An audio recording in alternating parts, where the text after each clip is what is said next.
GFM 투자연구소 이진우 소장과 함께합니다. 소장님 안녕하세요. 네, 안녕하세요. 예, 연말이에요. 2020년 뭐 증시 전망들 지금 밴드 상하단 이제 열심히 또 증권사에서 만들고 있는 것 같은데 일단은 리스크 잠깐 점검을 해보면 트럼프 대통령의 재선 도전이 있는데 이게 실패하면 리스크가 될 것이다. 첫 번째. 두 번째는 헝가리 EU 탈퇴가 나오고 있는데 이 두 가지 이슈가 만약에 현실화가 된다면 타격이 정말 클까요, 소장님? 예, 지금, 정도경께서 언급하신 두 개의 리스크, 그게 어디서 나온 얘기인가 하면은요, 덴마크 은행이죠. sakso 뱅크라고. 거기에서는 참 묘하게도 해마다, outrageous prediction 해가지고, 첫 번째 슬라이드 한번 보여주시면은 저런 표지를 해가지고, 좀 outrageous 같으면 황당한, 내지는 좀 과격한, 이런 전망들을 갖다가, 이렇게 연초에 늘 내놓고 있습니다. 그 중에서 이제 언급된 그 부분인데요. 다음 슬라이드 한번 보여주신다면은 이제 저런 식으로 민주당의 상징인 당나귀가 공화당은 코끼리죠. 당나귀가 트럼프 대통령의 엉덩이를 뒷발로 차는 저런 만화를 그려놓고 이 투표함에 오른쪽은 여성이 보이고 왼쪽에는 복장이나 이렇게 캡이 모자가 보이는 걸로 봐서는 젊은 세대겠죠. 이런 쪽으로 해서 그 내용인즉슨 미국 민주당이 이기지 않겠는가. 그리고 클린 스윕 해가지고 결국 상하원까지도 다 장악하는 거 아니냐. 이렇게 보고 있습니다. 그 제목에 보시면 driven by women and millennial이죠. 그리고 여성 투표자들 그리고 밀레니얼 세대들 이런 쪽에서 아무래도 민주당 쪽으로 기울지 않겠는가 하는 그 얘기가 이제 하나 언급되고 있는 거죠.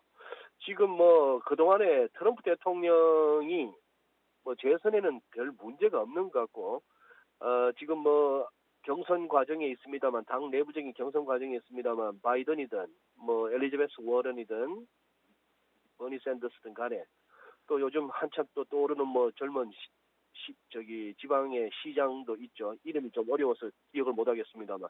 그런 등등이 있으나, 아직까지 파업하지는 못하고, 블룸버그 전 뉴욕 시장에 이르기까지.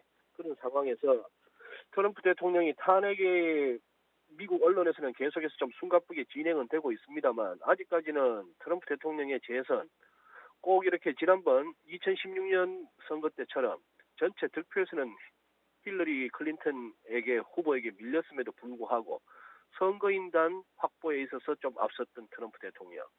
그래서 죽었다 해도 자신을 갖다가 지지하지 않을 캘리포니아 같은 데는 아예 선거 유서도 가지 않고 그야말로 자기 지지층만 이렇게 결집시키는 그런 선거 전략으로 가면은 그래도 재선은 되지 않겠는가 하는 것이 현재로서는 가장 컨센서스를 이루는 전망입니다만 삭스뱅크 같은 경우는 이렇게 또 전망을 하고 나섰습니다. 그다음 두 번째 이제 헝가리 EU 탈퇴 같은 경우는 이런저런 얘기가 있는 가운데에 오르반 빅토르 현재 헝가리 총리가 거기도 조금 뭐랄까요 이른바 운동권 출신으로서 학생 운동권 출신으로서 이렇게 총리를 갖다가 하고 야당도 좀 하고 지금 다시 상당히 파워풀한 총리로 가고는 있습니다만 헌법 법률 이런 것들 다 개정해서 장기 집권 체제로 돌입하고 우파 포퓰리즘을 갖다 표명하는 가운데에 여기 헝가리는 그게 문제입니다. 세르비아나 크로아티아 이런 쪽을 통해 가지고 시리아를 비롯한 저쪽의 중동 지역의 난민들이 유럽으로 쏟아져 들어가는 일종의 관문이죠. 그렇게 하다 보니까 이제 이민자 관련해서 처리와 관련해서 EU와 그동안 갈등을 많이 빚어왔는데 그래서 헝가리가 결국 영국에 이어서 EU를 탈퇴하지 않겠느냐 하는 전망도 내놓는 그런 상황입니다. 그래서 합니다만 워낙에 이 삭소뱅크가 원래 이렇게 좀 전통적으로 연초에 이렇게 황당한 전망이라는 제목까지 달아가면서 좀 이렇게 이슈화 될 만한 얘기들을 툭툭 던지는 그런 스타일입니다. 작년 같은 경우도 작년 초에도 무슨 비트코인 10만 불 간다 이런 소리를 했거든요. 그쪽의 전략가는 10만 불이면 우리 돈으로 1억이 넘는데 그 이후 비트코인 흐름을 보면 그냥 여기서는 뭐랄까요 사람들이 궁금해할 만하고 한 번쯤 뭐 사석에서나 혼주서라도 생각해 볼 수 있는 만약에 이렇다면 하는 경우를 한번 이렇게 상정해서 전 세계 시장 참여자들에게 한번 생각할 거리를 던져준다. 이 정도로 받아들이시면 될 것 같습니다.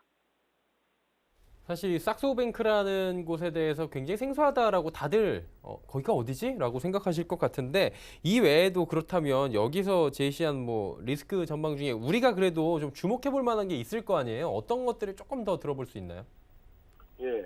그 전에 삭소뱅크 같은 경우 우리 뭐 일반인들 특히 한국에서는 잘 그렇게 뭐 인지도가 높은 은행은 아닙니다만 또 국제금융시장에서 나름대로 여기 이름값 좀 하는 데입니다. 일단 리서치 자료 갖다 자주 내고요.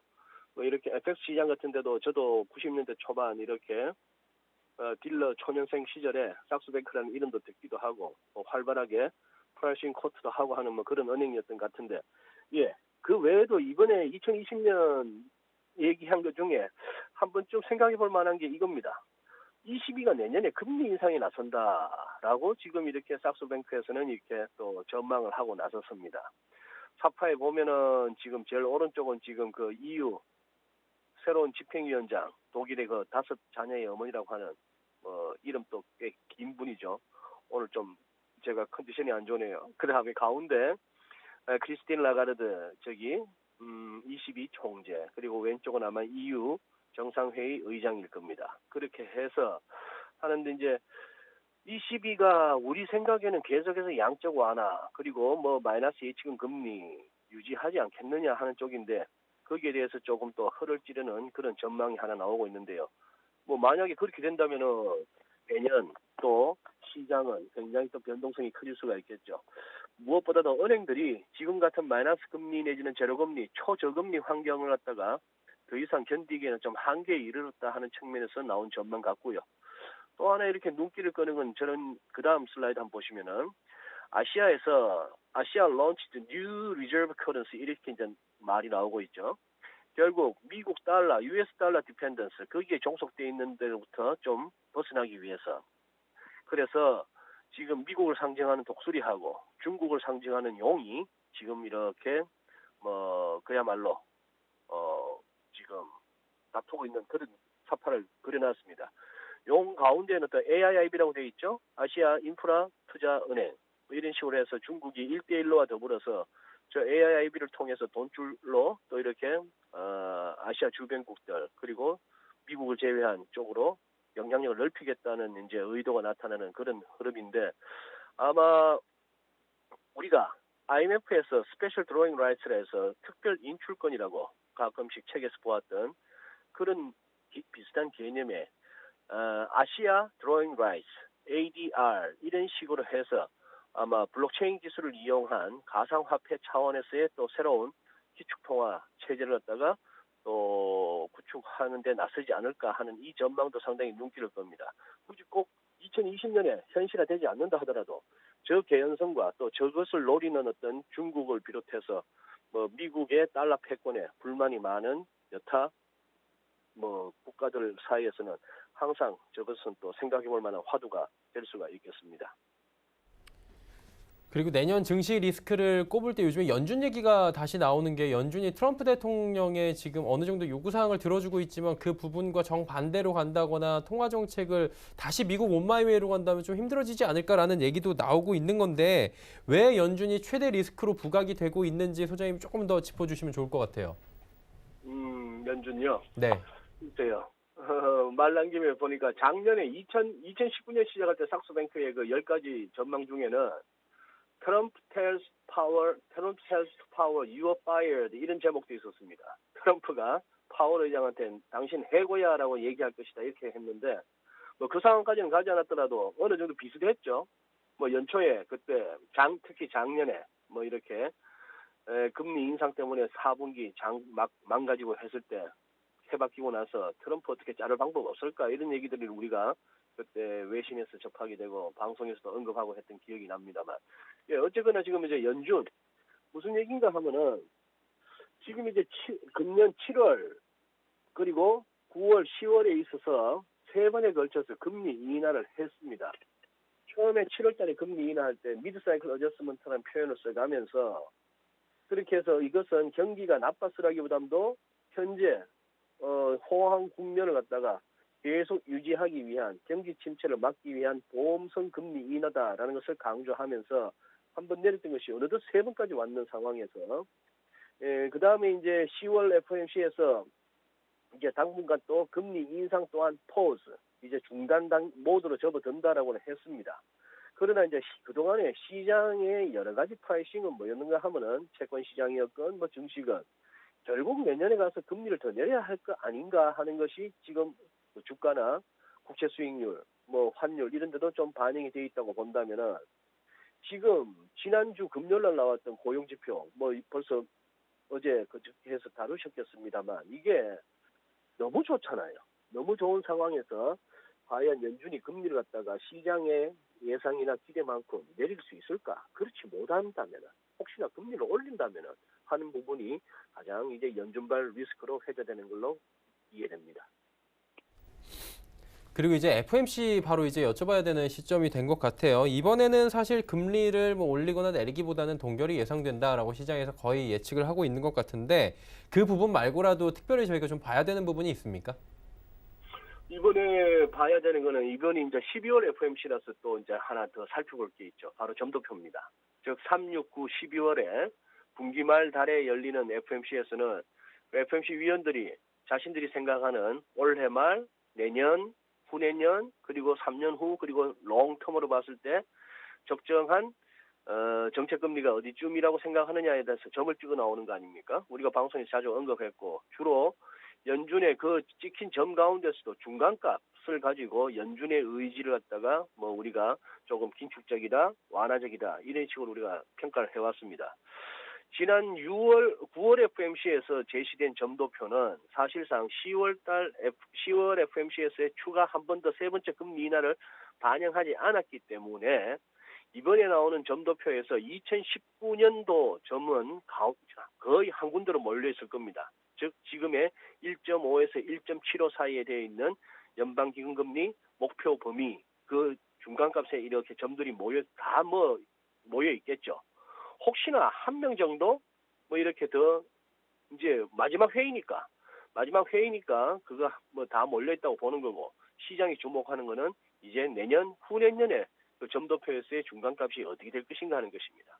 즉 지난 9월 FOMC 이후 추가적인 금리 인하했으니까 지난 9월 때 찍었던 점도표보다 한 클릭, 즉 25피 정도 더 낮아져 있는 상태에서 움직이지 않는다면 어쨌거나 시장에 질질 끌려가건 임명권자인 트럼프 대통령의 요구에 굴복하든 간에 결국은 끌려 내려오면서 금리를 인하하긴 했으나 여전히 연준은 더 이상의 금리 인하는 그렇게 뭐 기꺼이 나서고 싶은 마음은 없다는 것을 갖다 해석할 수 있든지 혹시라도 점도표의 중간값이 내년 후내년에는 현 레벨에서 한 클릭 정도 25피 정도 더 올라가고 후내년에 뭐 두 번 정도 올라가고 하는 식으로 점이 찍혀 있다면은 그거는 또 가뜩이나 단기간에 급하게 올라와서 조금 힘이 딸려 하는 증시에 조금 부담으로 작용할 수도 있는 그런 측면에서 한번 중요한 관전 포인트가 되겠습니다.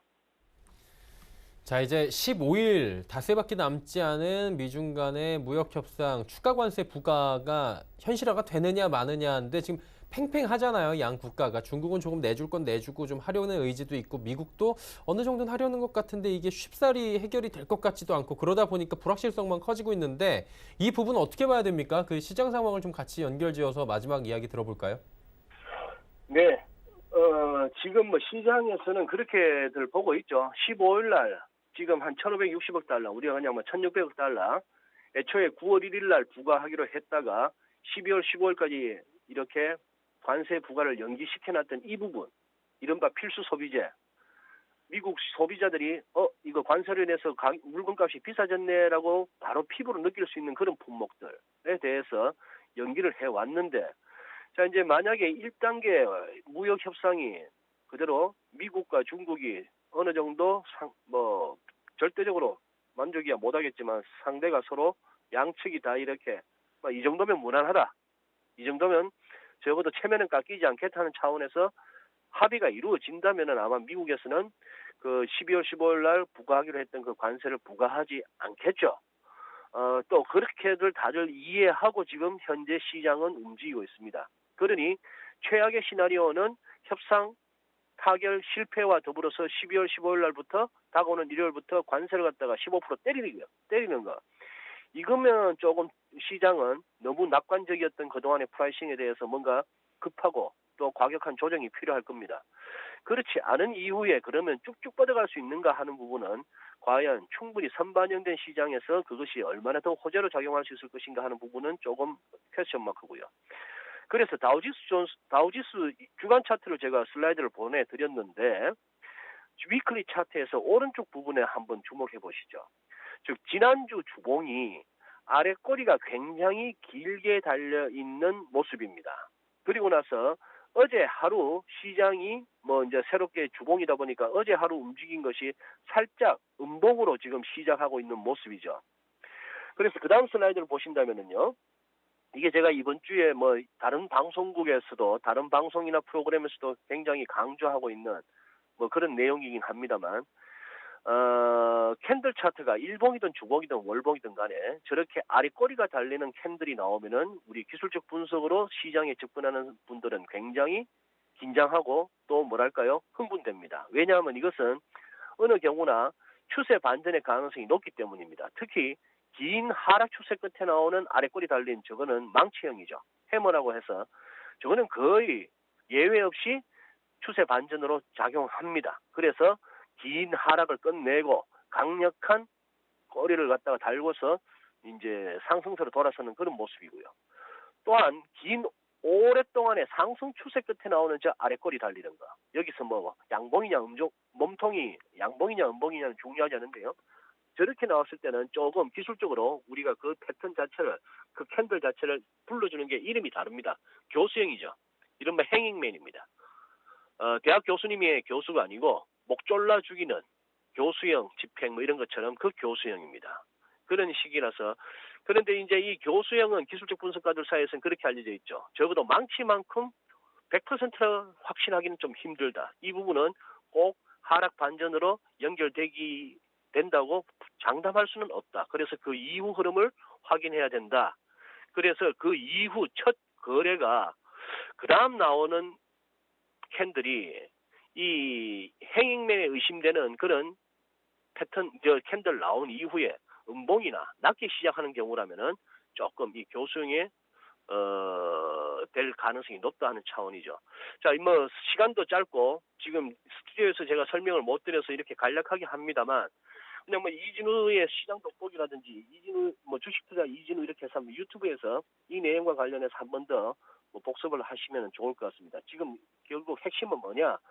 그동안에 10월 16일 이후 굉장히 이제 미중 합의에 대한 기대감으로 잘 달려왔던 시장입니다만 그것에 대한 프라이싱은 끝났고요. 이제는 확인이 필요한 상황이고 여기서 더 이상의 호재로 받아들일 만한 모멘텀보다는 혹시나 이것이 삐끗했을 때 하는 부분이죠. 그리고 시장에 아직까지도 차트가 말을 하는 시장이라고 우리가 인정해 준다면은 저렇게 그야말로 십수년에 걸친 상승세 끝에 그리고 최근에 또 그 혼조세 이후에 저렇게 오름세가 이어지다가 아래꼬리 달린 캔들이 나왔기 때문에 조금은 긴장하면서 이렇게 확인을 해가는 과정이 크다 합니다. 어쨌거나 우리 시장 찌질한 건 여전합니다. 남들 빠질 때 조금 또 그나마 코스피는 오르고 있네요. 소위 말하는 베타가 마이너스인 주식처럼 남들하고 거꾸로 가는 남들 갈 때 못 가고 남들 오히려 힘들어할 때 조금이나마 버티고 하는 이상한 주식시장이 되고 말았다는 것은 참 안타까운 현실입니다. 네, 알겠습니다. 오늘 말씀은 여기까지 듣도록 하겠습니다. 고맙습니다, 소장님.